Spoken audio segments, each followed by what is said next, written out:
Huge game in NFL Week 8. Green Bay at Denver. Both teams undefeated. Both teams off of byes. And both teams have been good bets on the year as well. Denver 4-2 against the spread. Green Bay 5-1 against the spread. And we will discuss this game with the best of the best. Joe Duffy from OffshoreInsiders.com, who happens to be on a 17-3 ATS run in football. I'm Peter Loshak. You're watching SBR Videos. All right, Joe Duffy, Green Bay and Denver, both undefeated. Which undefeated record is more legit? I think we have to agree that it's Green Bay, right? Denver, awesome on defense, but they are having significant issues offensively, including in the passing game. And at some point, I think everyone's going to agree that that Peyton Manning is done. As of right now, leading a team to an undefeated record, you can't really say that, I guess, but clearly he's having some issues and his arm strength is diminished. The line has climbed, though. Green Bay right now is a 3-point road favorite. It was about 2.5 a while ago, and the total is 45.5. I bet the under when it was 46. The Greek has a lean to the under at 45. Makes me a little bit nervous because of how explosive Green Bay's offense can be.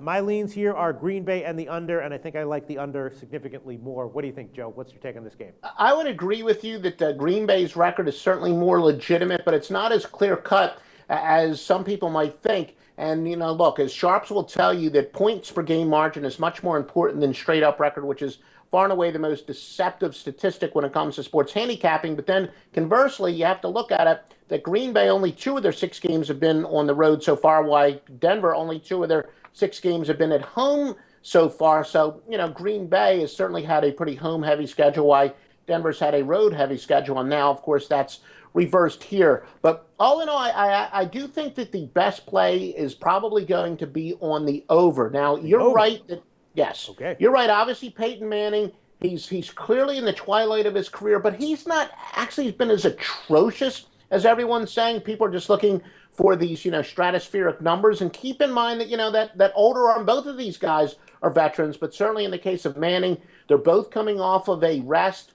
Manning threw quite a few passes the week heading into the bye, so I think that the rest will definitely benefit him greatly. I do think Manning will probably have one of his better efforts, but one of the reasons that pushed me towards the over, pretty statistically significant, an angle that basically says when a great team based on winning percentage is very well rested, they go over to 30-5 rate. And as has been pointed out, this is a rare case where teams this late in the season are going to be meeting where they're both undefeated. Well, not necessarily undefeated, but if you have 2 teams with a winning percentage of above 900 and one of them is rested, all 9 times in our database going back to 1989, they've gone over.